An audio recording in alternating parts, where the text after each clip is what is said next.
सगळी अयोध्या नगरी दुःखाने शोकसागरात बुडालेली आहे। रथ झुपलेला आहे। कैकेयीने आज्ञा केली आहे, सूर्योदय होण्याच्या पहिले रामाला आज्ञा केली आहे व अयोध्येच्या बाहेर पडावं। रथ तयार झालाय। दशरथाजी सांगतात, सुमन अरे माझ्या राघवाला 4 दिवस फिरून परत आण, त्या आशेवरती मी श्वास जीवन जगतोय। रथ झुपलाय, लोक रथाच्या पुढे पडलेले आहेत। आम्ही जाऊ देणार नाहीत रथाला, नाविलाज होतो।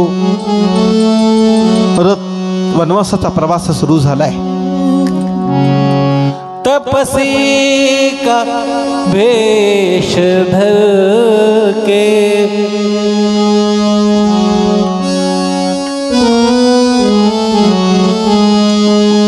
भगवान चल पड़े। तपसी का वेश धर के भगवान चल पड़े। तपसी का वेश धर के भगवान चल पड़े। तपसी का वेश धर के भगवान चल पड़े। तपसी का वेश धर के भगवान चल पड़े।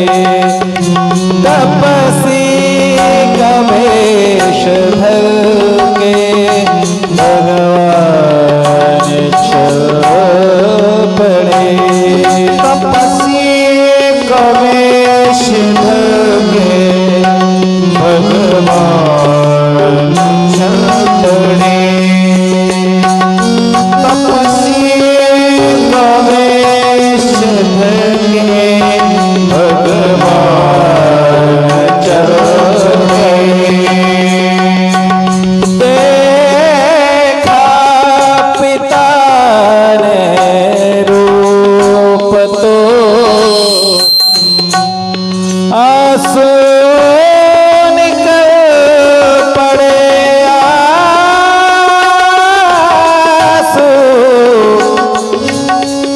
आंसू निकल पड़े। देखा देखा पिता ने रूप तो आंसू निकल पड़े। तपसी का वेश धर के भगवान चल पड़े। तपसी का वेश धर के भगवान चल पड़े। तपसी का वेश धर के भगवान चल पड़े। तपसी का वेश धर के भगवान चल पड़े। तपसी भगवान चल पड़े।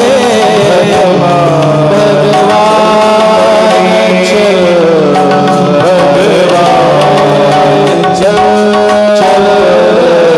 पड़े।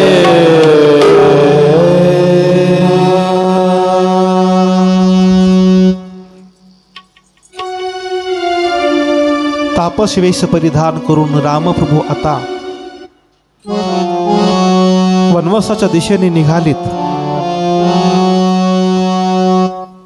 अयोध्येतल्या अबाल वृद्धांच्या डोळ्यातून अश्रूच्या धारा आहेत।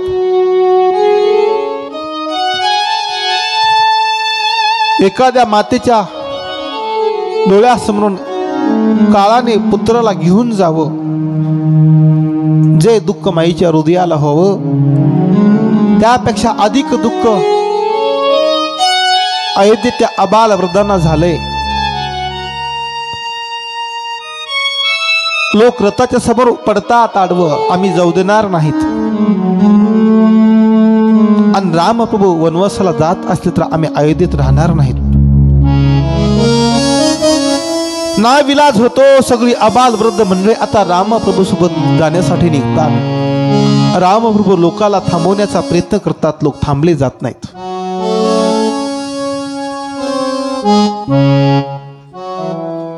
पाहता पाहता वनवासाचा प्रवास सुरू झालाय.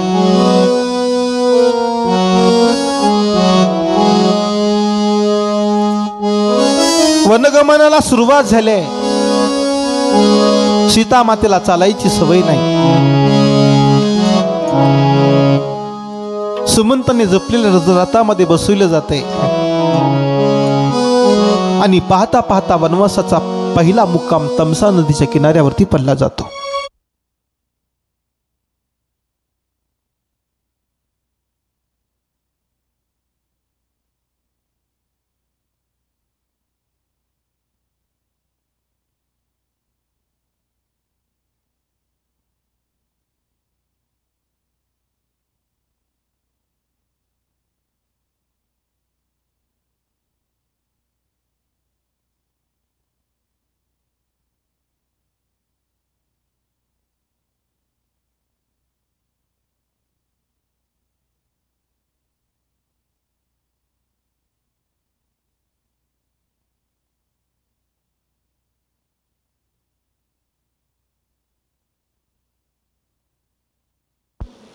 पल्ल्या पल्ल्या झोपी जातो. मध्यरात्र होते. लक्ष्मणाच्या व्रताला सुरुवात झाली आहे. लक्ष्मणाची दृष्टी रामप्रभूकडे गेली आहे. रामप्रभूंनी वाळूचं अंथरूण केले, दगडाची उशी केली आहे आणि रामप्रभू झोपलेले बघितलेत. इतक्यामध्ये लक्ष्मणाच्या हृदयातून हंबरडा फुटतो, दुःख दाटून येतं. लक्ष्मण म्हणतो, अरे माझ्या दादाचं जीवन किती सुखाचं होतं. महालाच्या शयनगृहामध्ये विलासाने झोपला असता माझा दादा, पण माझ्या दादाला आज अंथरुणासाठी वाळूचं अंथरूण करावं लागते आणि डोक्याला उशीऐवजी दगड घ्यावा लागते. ते दुःख लक्ष्मणाला बघवलं नाही आणि लक्ष्मण रडायला लागलेत. लक्ष्मण रडतात म्हणून सुमंत सावध होतात. सुमंत बी रडायला लागलेत. दोघे बी रडतात म्हणून रामप्रभू जागे होतात. सीता माता जागे होतात. रामप्रभूंनी लक्ष्मणाला समजावून सांगितलं, लक्ष्मणा रडू नको. पाणी देऊन शांत केले. रामप्रभूंनी विचार केला, उद्या सूर्य उदय होईल. लोकांना आपण परत जा म्हणत लोक जाणार नाहीत. एक काम करू. सुमंतला सांगितलं, रथ तयार ठेवा. वाऱ्याच्या वेगाने रथाला हाकाला. रथाच्या चाकाचा खुणा घोड्याच्या पावला ओळखता येणार नाहीत समाजाला. अशा वेगाने रथ हाका आणि लोक उठण्याच्या पहिला आपण वनवासाला पुढे निघून जाऊ. म्हणून रामप्रभूंनी सुमंतला सांगितलं आणि सुमंताने आज्ञेप्रमाणे रथ तयार ठेवून वाऱ्याच्या वेगाने रामप्रभू, सीता माता, लक्ष्मण निघून गेलेत. इकडे सूर्य उदय होते. लोक इकडे तिकडे बघतात. रामप्रभू दिसत नाहीत. एकमेकाच्या गळा पडून सगळा समाज रडायला लागलाय. राघव कुठे गेला? रामप्रभू कुठे गेले? रामप्रभू दिसत नाही. अतिशय व्याकुळ अवस्थेमध्ये पाणी आटल्यानंतर जसं माशाची तगमग व्हावी तशी समाजाची तगमग झालेली. आणि पाहता पाहता प्रभूचा वनवासाचा प्रवास सुरू झाला. प्रभूंनी प्रवास करता करता गंगा किनारी प्रभूचा प्रवास श्रृंगेरीपर्यंत जाऊन पोहोचलेला आहे. ते गाव भिल्लांचं आहे. अपवित्र समाज आहे.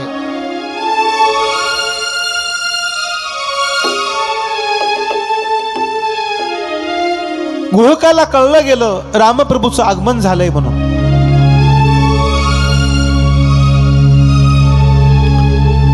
कानावरती बातमी आलती, ज्यांच्या चरणस्पर्शाने अहिल्याचा उद्धार झालाय. असे उद्धारक, जगनियंता, दयाळू परमात्मा यांचं आगमन झाले. पण देवाचं स्वागत कसं करावं गुहकाला माहिती नाही. मनामध्ये विचार करते आपलं जीवन भिल्ल यातीतलं आहे, अपवित्र आहे. देवाने स्वतःला अधम मानावं आणि मग देवाला शरण जावं. मी कुणीतरी आहे म्हणून शरण गेला तर देव तुम्हाला स्वीकारणार नाही.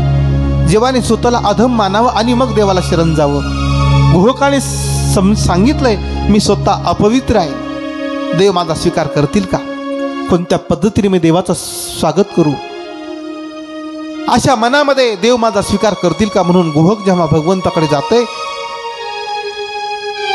भगवंताला दुरून पाहते आणि पाहिल्याबरोबर गुहकाने भगवंताला साष्टांग दंडवत घातलाय.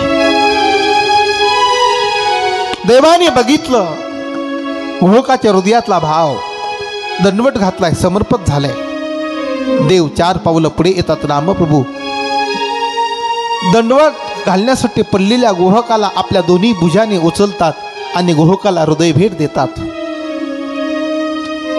मोठी माणसं जेव्हा आपलं मोठेपण बाजूला ठेवून लहान माणसाकडे येतात तेव्हा खऱ्या अर्थानं रामराज्याला सुरुवात होते. म्हणून मोठ्या माणसाने हा आदर्श ठेवावा, त्याचं मोठेपण विसरून जावं आणि मोठ्या माणसाने लहानात यावं. मोठ्याचं मोठेपण मोठ्यात बसल्यानंतर होत नाही महाराज. ऐका, मोठ्या माणसांचं मोठेपण मोठ्या माणसात बसल्यानंतर होत नाही. अरे मोठी माणसं जेव्हा लहान माणसात बसतात तेव्हा ते खऱ्या अर्थानं मोठे असतात. माझ्या जीवनाचा राजकारण हा विषय नाही, मी कधीच त्या क्षेत्रात पडत नाही. स्वतःचे भाऊ उभा ठाकले होते महाराज एकदा सोसायटीला, मी आळंदीला निघून गेलो, मी मतदान केलं नाही, करत नाही. माझ्या जीवनाचं क्षेत्र नाही ते. पण मला काही गोष्टी चांगुलपणाचं सांगावं वाटतात. कौतुक आहे, देशाला नरेंद्र मोदीसारखे प्रधानमंत्री लागले. कुंभमेळ्याला आल्यानंतर साफ करणाऱ्या भंग्याची त्यांनी पाद्यपूजा केली आहे. देशाचा पहिला प्रधानमंत्री असेल सामान्य माणसाला एवढा आदराने वागणूक देणारा. जेव्हा परवा नाशिकला आले तेव्हा त्यांनी स्वतःच्या हातानं ती काळाराम मंदिर सफाई केले.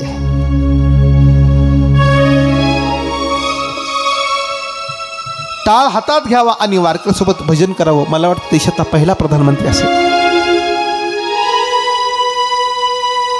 त्यांच्या आई गेल्या, लोकांना वाटलं आता हे 14 दिवस दुःख पाळतील, सगळे कार्यक्रम रहित करतील, सगळं कामकाज थांबेल.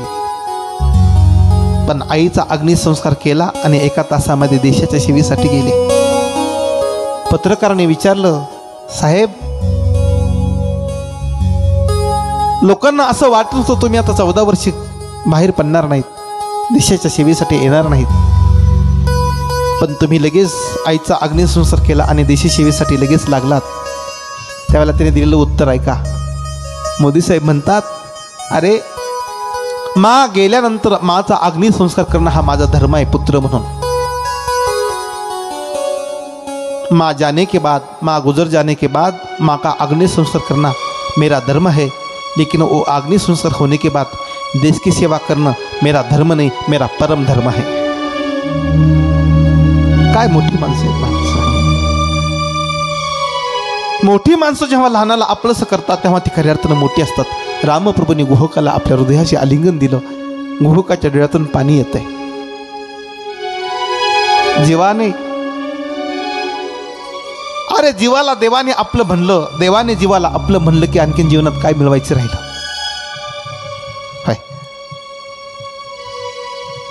जगात तुम्हाला कोणी बी माझं न म्हणू द्या, फक्त माझ्या पांडुरंगानं तुम्हाला माझं म्हणावं, झालं तुमचं जीवन सफल झालं महाराज. सगळ्या जगानं माझं म्हणू द्या, काही बी उपयोग नाही. एक साधे तो सब साधे. श्रद्धे स्वामी रामसुखजी महाराज म्हणायचे, एक साधे तो सब साधे. ज्याने आपल्या जीवनात देव मिळवला त्यांनी सगळं मिळवलं, आणि त्याला न मिळवता बाकी सगळं मिळू द्या. सब साधे सब जाय. देवाने आपलं म्हणावं, संतांनी आपलं म्हणावं, भगवान बनेश्वरांनी तुम्हाला माझं म्हणावं, झालं जीवन आपलं सफल झालं. रामप्रभूंनी गुहकाला आपल्या हृदयाला आलिंगन लावलं. गुहकाच्या डोळ्यातून पाणी येतंय, खूप मोठा आनंद वाटतंय. गुहक प्रभूला गावाकडे येण्यासाठी विनंती करते. प्रभू सांगतात, गुहक मला 14 वर्ष गावात प्रवेश करता येणार नाही. असं म्हणल्यानंतर गुहकाने आपल्या भिल्लांना बोलवलं आणि स्वतःच्या हाताने पर्णकोटी बनवल्या. गंगेच्या किनारे रात्रीचा मुक्काम होतो. लक्ष्मणाचा गुहकाचा संवाद होतो. त्याला प्रभूला आता उद्या गंगाच्या पहिल्या तीराला जायचंय. सगळे नावाडी सज्ज झालेत. देवाने माझ्या नावेचा स्वीकार करावा म्हणून.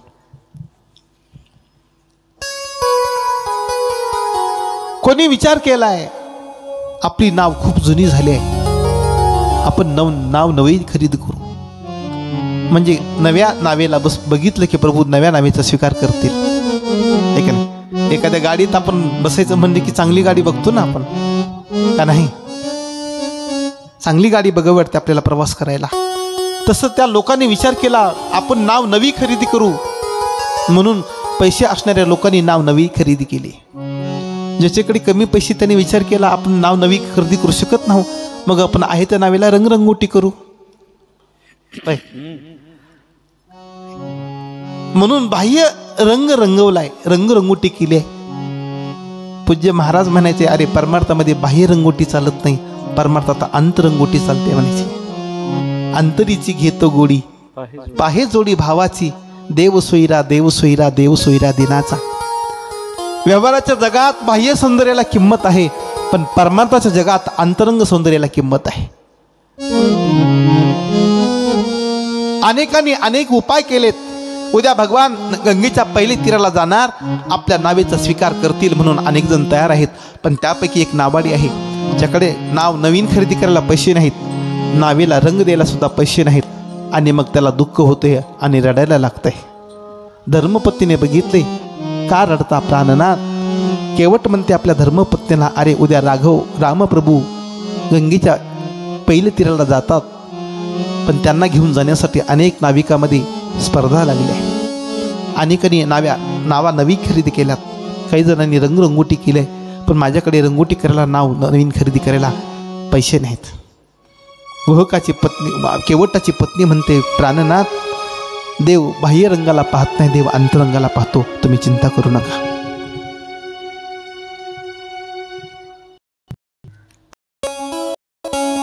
रात्रभर केवट जिथं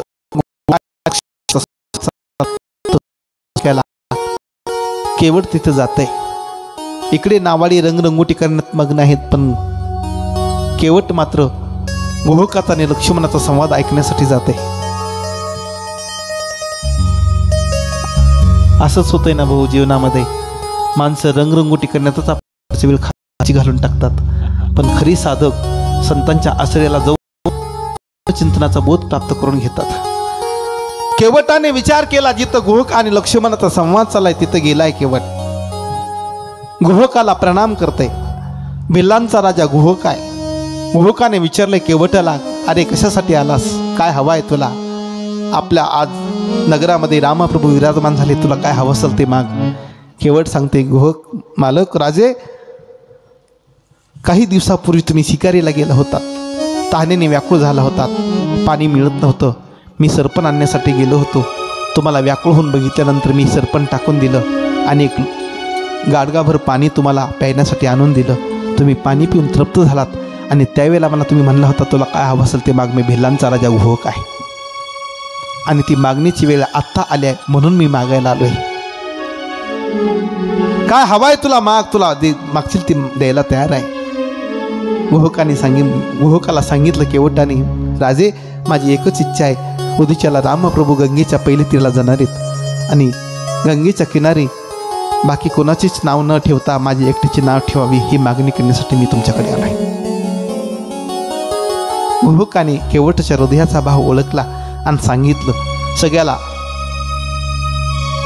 आज्ञा केली, उद्याच्याला खबरदार एकाची सुद्धा नाव गंगेच्या किनारी दिसायला नको, फक्त एकट्या केवटाची नाव असेल. केवटाला आनंद झाला आणि पाहता पाहता सूर्य उदय होतो. भगवंताने आपली सगळी दिनचर्या उरकली आहे. वडाचं दूध मागून भगवंताने जटा तयार केल्यात आणि प्रभू आता वनवासाच्या पुढच्या दिशेने निघण्यासाठी गंगेच्या किनारी येतात, तीरावरती येतात.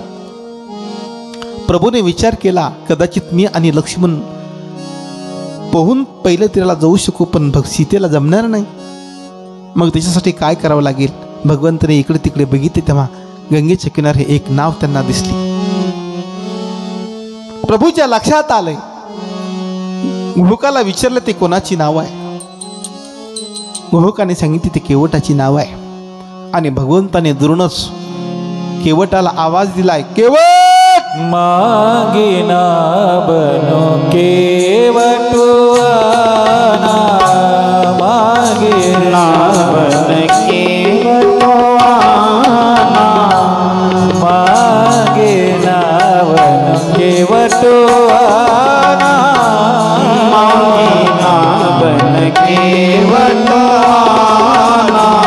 कहे तुम्हार मरम मैं जाना, कहूँ तुम्हार मर्म मैं जाना, कहे तुम्हार मर्म मैं जाना, तुम्हार मर्म मैं जाना, मांगना वन केवटुआना, कहे तुम्हार मर्म मैं जाना.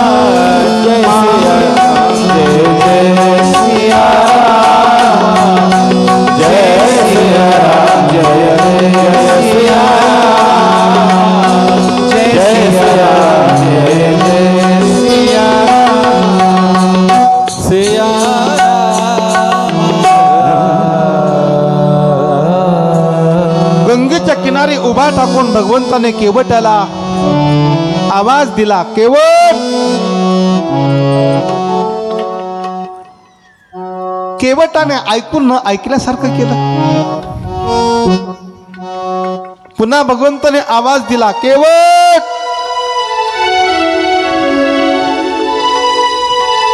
केवटाने पुन्हा भगवंताकडे वळून पाहिले. प्रभू म्हणतात केवटाला, केवट आम्हाला पहिली तीरला जायचंय, तुझी नाव आण.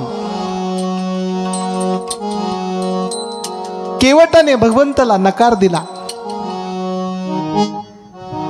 माहिती होतं केवटाला आपल्याशिवाय दुसरं गिरायकी तर कोणीच नाही. नकार दिला. प्रभू तुमच्या चरणाचा महिमा आम्हाला माहिती आहे. मैंने चरणों की महिमा सुनी है प्रभु, मैंने चरणों की महिमा सुनी है प्रभु, नाव लकड़ी की मेरी पुरानी प्रभु, नाव लकड़ी की मेरी पुरानी प्रभु, नाव लकड़ी की मेरी पुरानी प्रभु, नाव लकड़ी की मेरे पुराने प्रभु. मैंने चरणों की महिमा सुनी है प्रभु, नाव लकड़ी की मेरी पुरानी प्रभु, नाव लकड़ी की मेरी पुरानी प्रभु, नाव लकड़ी की मेरी पुरानी प्रभु, नाव लकड़ी के मेरे पुराने प्रभु.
लकड़ी की मेरी पुरानी प्रभु नाव लकड़ी के मेरे पुराने प्रभु नाव लकड़ी के मेरे पुराने प्रभु।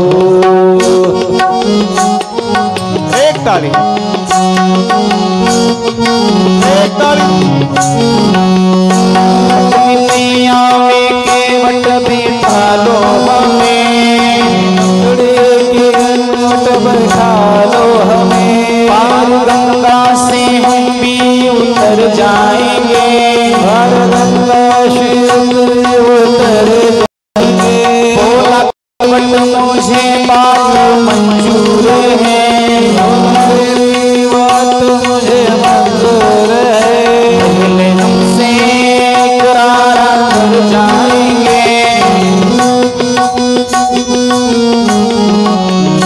मैंने चरणों की महिमा सुनी है प्रभु, मैंने चरणों की महिमा सुनी है प्रभु, नाव लकड़ी की मेरी पुरानी प्रभु,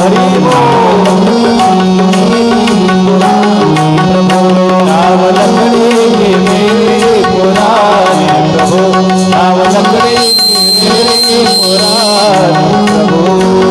सुवर्ण शिला भई नारी सुहाई, सुवर्ण शिला भई नारी सुहाई, सुवर्ण शिला भई नारी सुहाई, सुवर्ण शिला भई नारी सुहाई।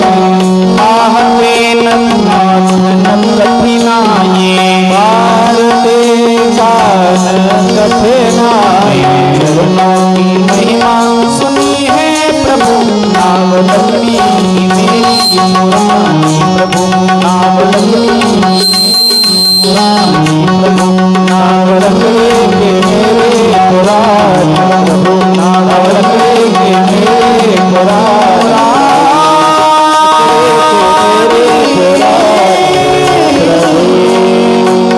प्रभु।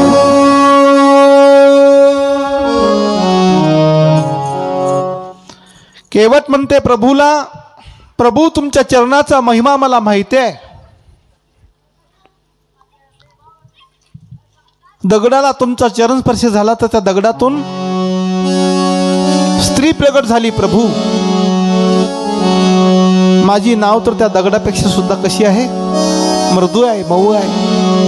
छुवत शिला भई नारी सुहाई, पाहन तेन काटन घेना,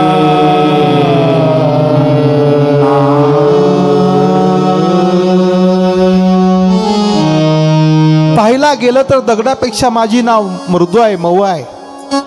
प्रभू तुमचा चरण स्पर्श माझ्या नावेला झाला तर ती नाव स्त्री झाली, तर माझा उदरनिर्वाह मी कसा करू? पहिलंच एकाला सांभाळता सांभाळता नाके नऊ झाले प्रभू, पुन्हा दुसरी आल्यानंतर माझी किती फटफजिती होईल प्रभू। त्याच्यामुळं मला तुम्हाला नावेत नेता येणार नाही। नावेत घेऊन जाण्याच्या पहिलं मला तुमचे चरण प्रक्षालन करावे लागतील।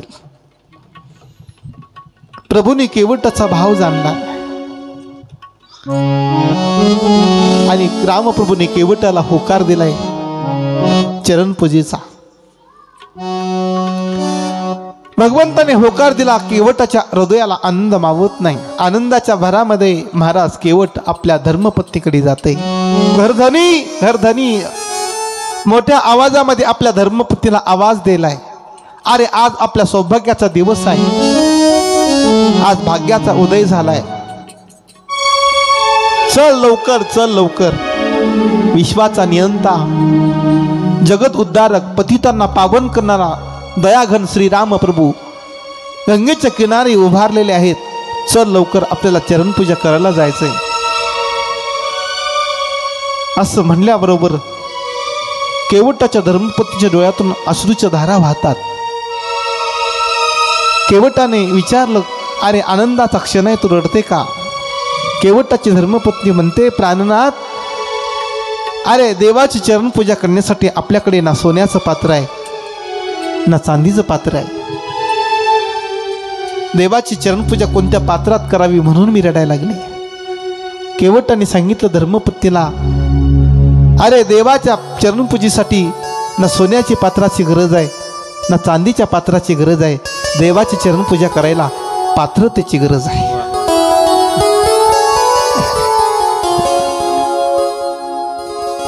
योग्यतेची गरज आहे. देव भावाचा भुकेलाय, बरं प्रेमाचा भुकेलाय. देवाने त्या केवटाने सांगितलं धर्मपत्नीला, सोन्याच्या पात्राची गरज नाही, चांदीच्या पात्राची गरज नाही, देवाची चरणपूजा करायला पात्रतेची गरज आहे. आणि तू रडू नको, उलट आपल्याकडे एक आणखीन चांगलं पात्र आहे. कोणतं?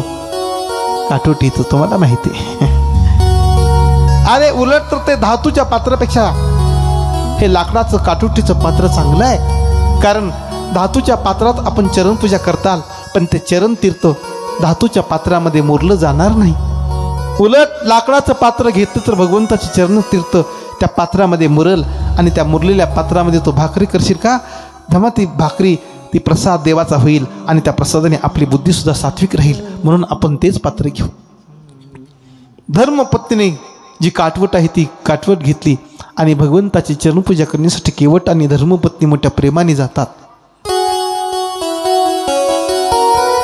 हृदयात एक वेगळा आनंद आहे. किती जन्माचं पुण्य उभा टाकले केवटाच्या माहिती नाही. पाहता पाहता केवट आणि धर्मपत्नी जातात. लाकडाचं पात्र आहे आणि केवट आता भगवंताला विनंती करतात, प्रभू नावेत बसण्याच्या पहिलं तुम्हाला अगोदर या पात्रामध्ये उभा टाकावा लागेल, तुमची चरणपूजा करावी लागेल, चरण प्रक्षालन करावं लागेल आणि मग तुम्हाला नावेत बसता येईल. केवटाने ते पात्र आपल्या हातात धरले आणि भगवंताला विनंती केली, प्रभू तुम्ही याच्यामध्ये पाय ठेवा.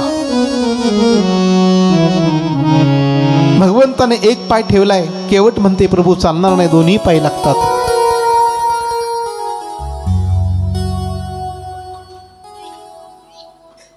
भगवंताने दोन्ही पाय ठेवलेत. अष्टसात्विक भाव हृदयामध्ये प्रगट झालेत. अष्टसात्विक भाव प्रगट झाले की ते भक्त कधी कधी रडतात, कधी कधी हसतात, कधी कधी अंगावरती रोमांच येतात, कधी कधी हातपाय थरथर कापू लागतात. भगवंत उभारतात. केवटाने आपल्या हातात काठवट धरले आहे. अष्टसात्विक भाव जागे झालेत. थरथर हात कापायला लागलेत. देवाला पडण्याची भीती वाटायले. देव सांगतात, केवट अरे मला पडण्याची भीती आहे, काठवट खाली ठेव ना. देवा जमत नाही, आमच्या प्रतीप्रमाणे आम्हाला पूजा करावी लागेल, आमच्या प्रतीत असंच आहे, तुम्हाला असं उभं राहावं लागेल. देव म्हणतात केवटाला, केवट मला पडण्याची भीती वाटते रे. मग देवा एक काम करा ना, तुम्हाला पडण्याची भीती वाटते तर तुम्ही हात माझ्या माथ्यावरती ठेवा, म्हणजे मग पडण्याची भीती निघून जाईल. देवाने केवटाच्या हातावर माथ्यावरती दोन हात ठेवले. महाराज त्या सौभाग्याचं वर्णन काय करणार.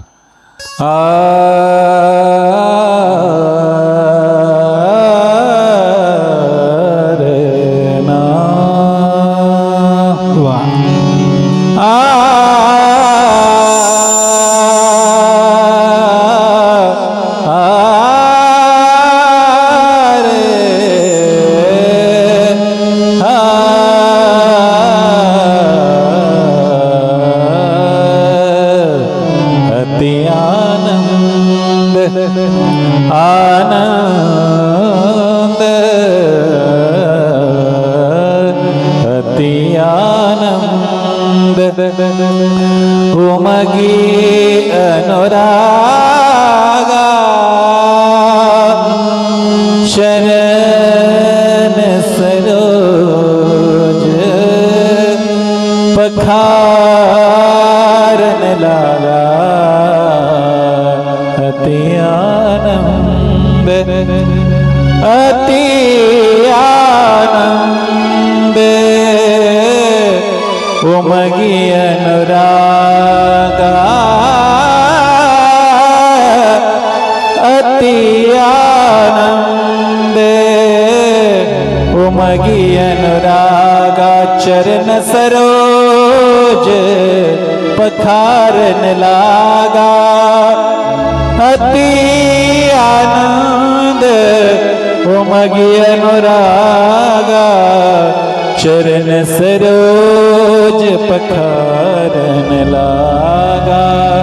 जय सिया राम जय जय सिया राम जय सिया राम जय जय सिया राम जय सिया राम जय जय सिया राम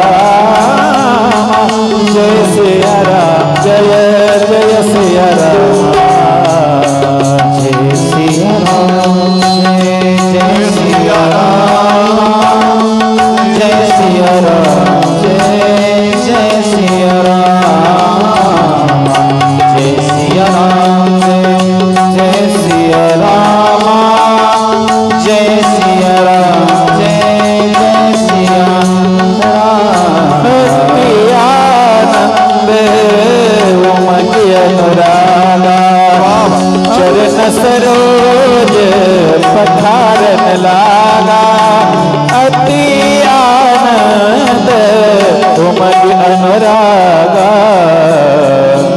जय सिया राम जय जय सिया राम जय सिया राम जय जय सिया राम जय सिया राम जय जय सिया राम जय सिया राम जय जय सिया राम जय सिया राम जय सिया राम जय सिया राम जय सिया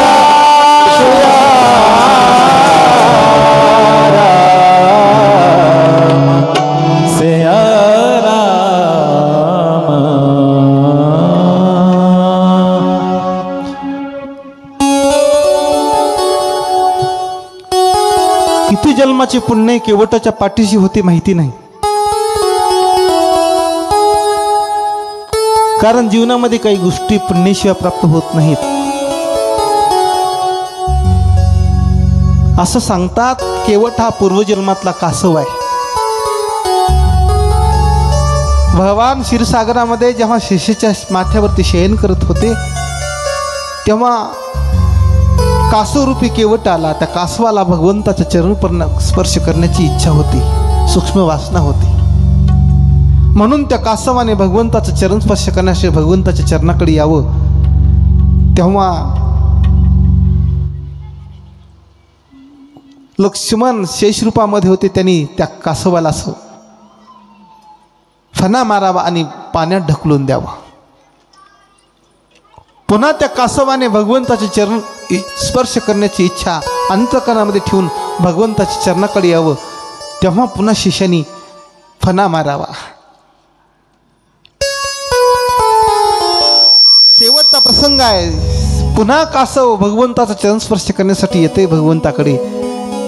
तेव्हा त्या शिष्याने पुन्हा फणा मारला, डंक मारला आणि त्याच्यामध्ये त्या कासवाचा अंत झाला. मरत असताना भगवंताच्या चरणस्पर्शाची वासना ठेवून तो कासव मेला आणि तोच कासव पुढे केवटाच्या रूपाने जन्माला आला. केवटाच्या डोळ्यातून अश्रू वाहतात. त्या आनंदाचं वर्णन काय करता येते. भगवान स्मित हास्य करतात. केवट मोठ्या प्रेमाने भगवंताचे चरणस्पर्श करतात. चरण प्रक्षालन करायला लागले. भगवंताच्या मुखाकडे एकदा पाहतात, भगवंताच्या चरणाकडे एकदा पाहतात. लक्ष्मण म्हणायला लागले, दादा याला उरुक म्हणायला सांगा ना. केवट म्हणायला आहे, गेल्या जन्मात तुमचं जमत होतं पण इथं जमत नाही. आता इथं मला माझ्या पद्धतीनंच करावं लागणार आहे. लक्ष्मण सांगाले, दादा त्याला लवकर उरकायला सांगा ना. केवट म्हणतंय, जमत नाही, आम्हाला आमच्या प्रथेप्रमाणे पूजा करावी लागणार आहे. सुन केवट के बैन प्रेम लपेटे अटपटे.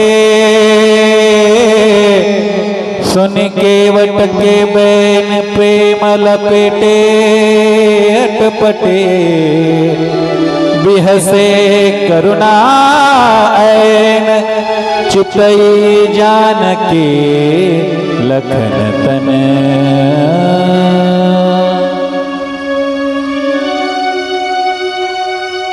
केवटाच्या मनामध्ये आनंद मावत नाही. अष्टसात्विक भाव केवटाच्या हृदयात प्रगट झालेत. डोळ्यातून अश्रू गळतात.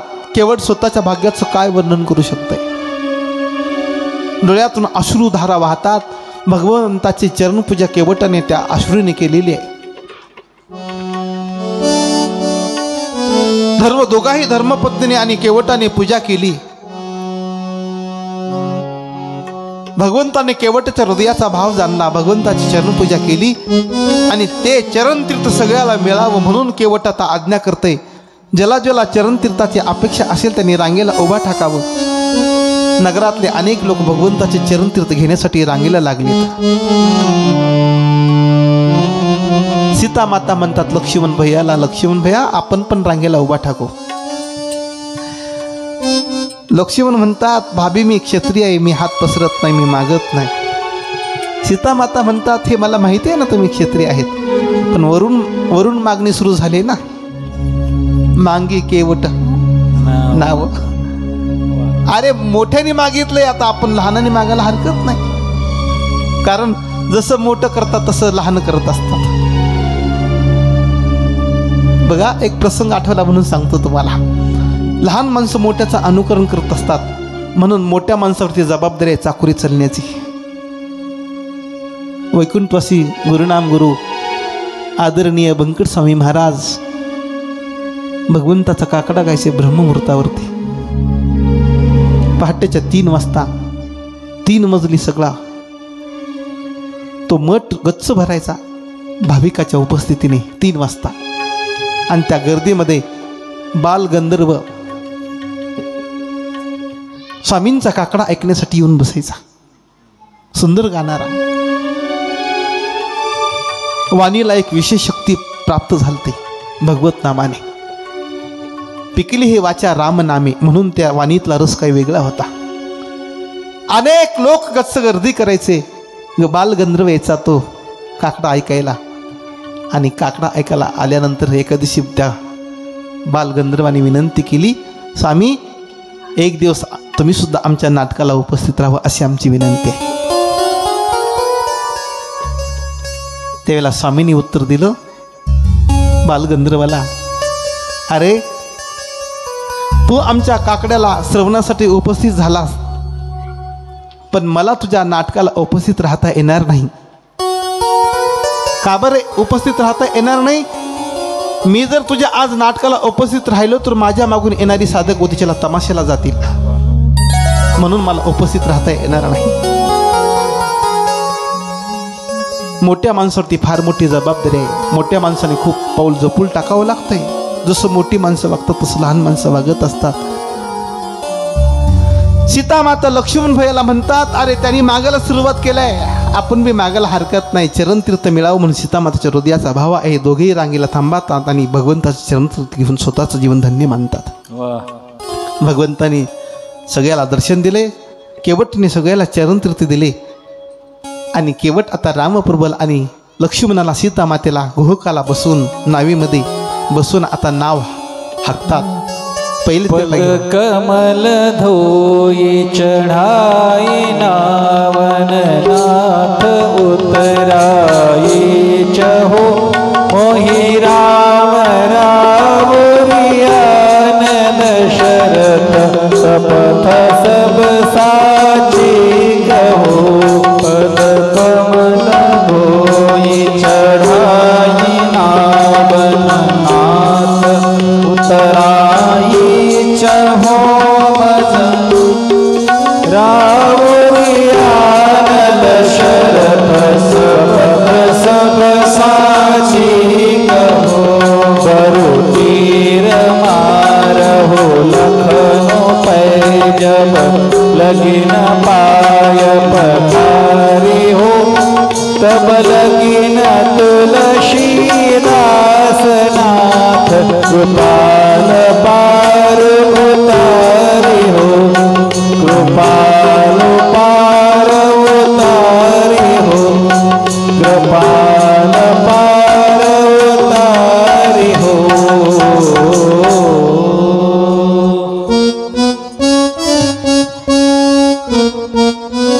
गंगेच्या पात्रावरती नाव इकडून तिकडं चालायला लागले. रामप्रभू सीतामाता लक्ष्मण गुहक नावेमध्ये बसलेत. त्या आनंदाच्या भरामध्ये गुहक नाव इकडून तिकडे फिरवायला लागलाय. केवट स्वतःच जीवन धन्य मानायलाय, प्रभूला घेऊन जातोय. इकडून तिकडे इकडून तिकडे चक्रा मारायलाय. लक्ष्मणाने सांगितलं, हो गंगा मैया हो मैया, गंगा हो गंगा मैया हो मैया, गंगा हो गंगा मैया हो मैया, गंगा हो गंगा मैया हो मैया. ओ माझी रे, ओ माझी रे, ओ माझी रे, ओ माझी रे, गंगा ओ गंगा मैया ओ मैया, गंगा ओ गंगा मैया ओ मैया, गंगा हो गंगा मैया हो मैया, गंगा हो गंगा मैया हो मैया. तू मोरी मैया मैं तेरा छैया, तू मोरी मैया मैं तेरा छैया, तू मोरी मैया मैं तेरा छैया, मोरी मैया मैं तेरा छैया. पकड़ मोरी बैया पार तुल गैया, मोरी मैया पार तुल गैया. माझी रे, ओ माझी रे, ओ माझी रे,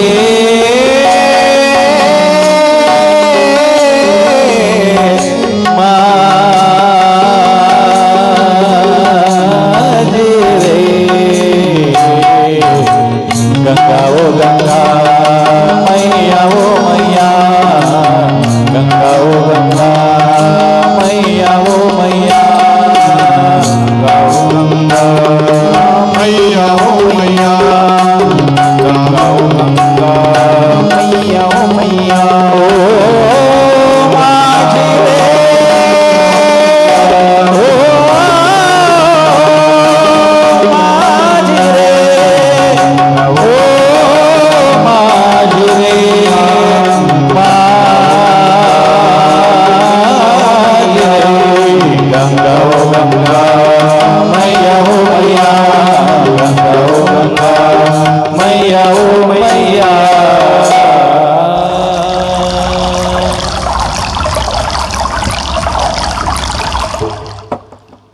गंगेच्या पात्रामध्ये प्रवास सुरू आहे. केवट इकडून तिकडे करतंय. लक्ष्मणाच्या लक्षात आले. लक्ष्मण सांगता, दादा त्याला सांगा ना लवकर घेऊन जायला.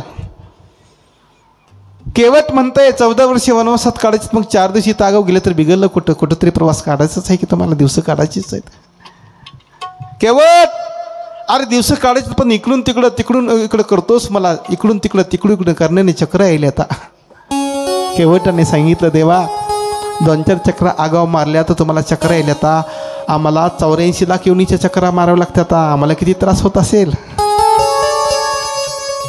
होय, किती चक्र फिरलाव की किती जन्म झाला तेरा, गणित नाही जी दातारा. 184 योनी फिर कर सुंदर नर्तनु पाया. 2 दिन गए सटर बटर में फिर 84 में आया. म्हणून आमचे गुरुजी दंडवटे महाराज म्हणायचे, पांडुरंग महाराज, इस दुनिया की राह में कोई खा रहा है शक्कर तो कोई खा रहा है चक्कर. 84 लाख योनीचा प्रवास फिरता फिरता फिरता प्रभू आम्हाला किती दुःख होत असेल. आणि मग बघता बघता केवटाने ते नाव पहिले तीराला नेलेले. भगवंताला अतिशय आनंद झाला. पाहता पाहता नावेतून राम लक्ष्मण सीता आणि गुहक उतरले जातात. भगवंताने विचार केला, इकडे तिकडे बघतात सीतामातेच्या लक्षात आले. सीतामाता आपल्या हातातली अंगठी देतात प्रभूकडे आणि उत्तर देण्यासाठी प्रभू ती अंगठी केवटाला देतात. केवट म्हणते, प्रभू अरे ज्यांचा व्यवसाय एक आहे त्यांनी एकमेकाकडून मोबदला घ्यायचा नसतोय. मी तुम्हाला या तीरातून पहिले तीराला आणले, आता तुम्ही इहे लोकातून परलोकाला मला घेऊन जा.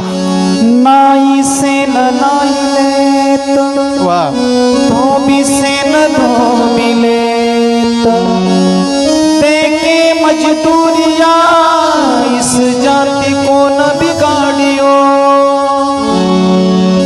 प्रभु आए मोरे घाट तो पार मैंने उतार दीने. जब आऊंगा मैं तोरे घाट पार मोहे उतारियो.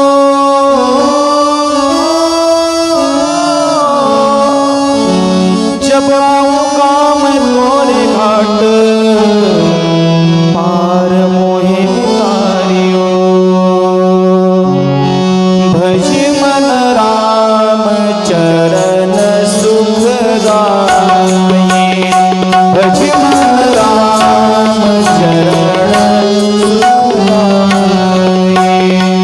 भज मन राम चरण सुखदाये. भज मन राम चरण सुखदाये. जय चरण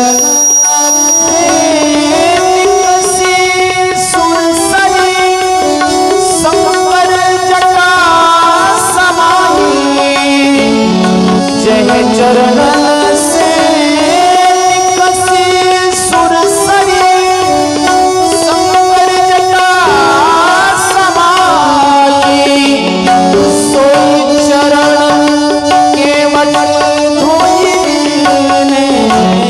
सोई चरण केवट धोई दीने. तब हरि मांग चढ़ाई. चरण सुखदाये. जी चरणन से निकसी सुरसरी शंकर जटा समाई. सोई चरण केवट धोइली ने. सोई केवट धोइली ने. तब हरि नाम चढ़ाए.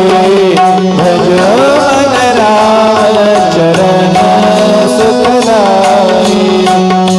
भज मन राम चरण सुखदाये. जय चरण की चरण पादुका भरत रहो दिवलाही.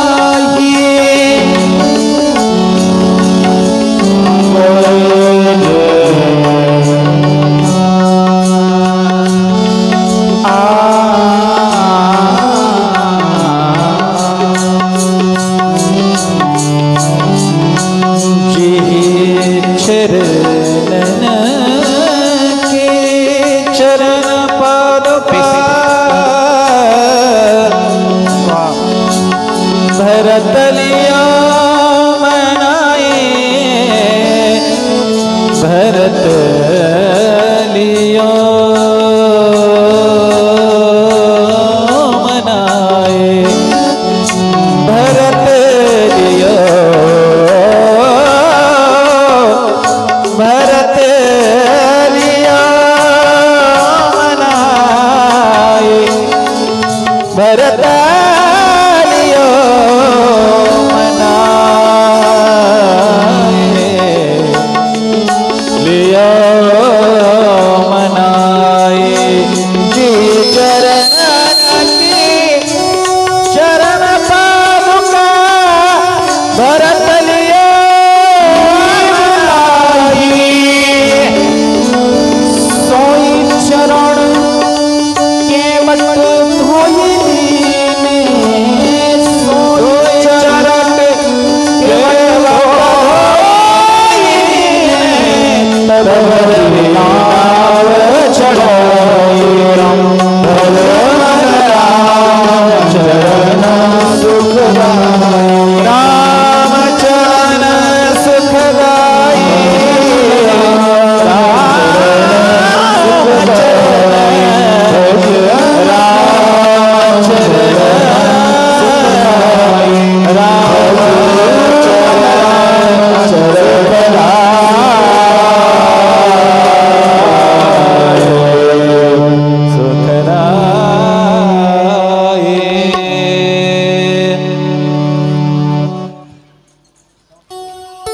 भगवान परमात्मा केवटाला उतराई देतात. केवटाने ते उतराई घेण्याचं नाकारलं आणि भगवंताला विनंती केली, प्रभू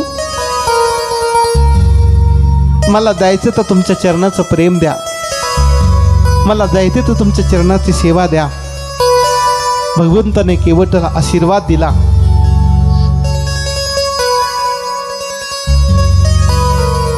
प्रभू आता पुढे निघून जातात. केवट परत माघारी येतो. या प्रसंगाने आजची कथा या ठिकाणी विराम घेण्यापूर्वी आजचा कथेचा संदेश असेल. केवटाने ती नाव परत माघारी आणली. केवटाने क्षणभर विचार केला, ज्या नावेत आता मी भगवंताला बसवले त्या नावेत आता मी दुसऱ्याला बसणार नाही. म्हणून त्यांनी ती नाव एका किनारी एका झाडाला बांधली. रोज केवट त्या नावेची पूजा करते, तरी प्रदक्षिणा करते आणि भगवंत येण्याची वाट बघते परत. तुम्हाला सुद्धा विनंती असेल, आजच्या कथेचा संदेश असेल. केवटाने विचार केला, ज्या नावेत आता प्रभूला बसवले त्या नावेत मी बसवणार नाही. आजची कथा आपल्याला संदेश देईल की ज्या अंतकरणरूपी नावेमध्ये आता तुम्ही माझ्या भगवान बनेश्वराला बसवले ना, ज्या अंतकरणरूपी नावेमध्ये तुम्ही आज रामकथेच्या निमित्ताने भगवान बनेश्वराला बसवले ना, त्या अंतकरण रूपी नावेमध्ये आता प्रपंचाला बसू देऊ नका. कथेचा संदेश असेल. या प्रसंगाने आजची कथा या ठिकाणी विराम घेत आहे. तेव्हा उद्या भेटूया ठीक 2 वाजता. तत्पूर्वी एकदा भगवंताच्या नामाचे चिंतन करू.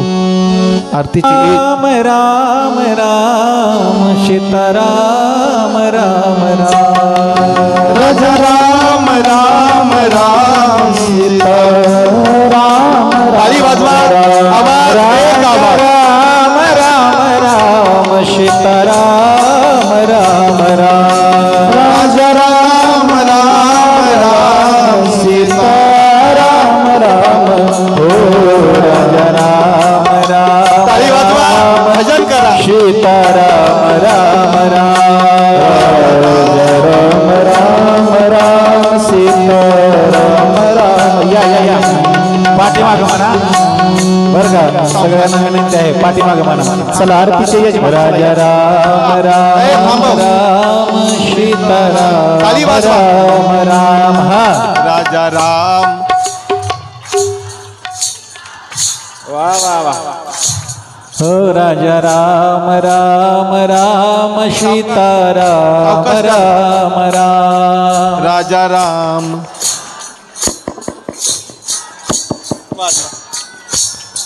राजा राम राम राम सीताराम राम राम. राजा राम राम राम सीताराम राम राम. ओ राजा राम राम राम सीताराम राम राम.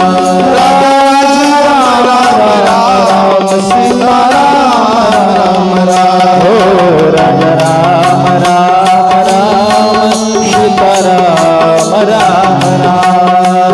राम राम राम सीताराम राम राम. सीताराम राम राम. राम राम. राजा राम राम राम. राम राम राम. सीताराम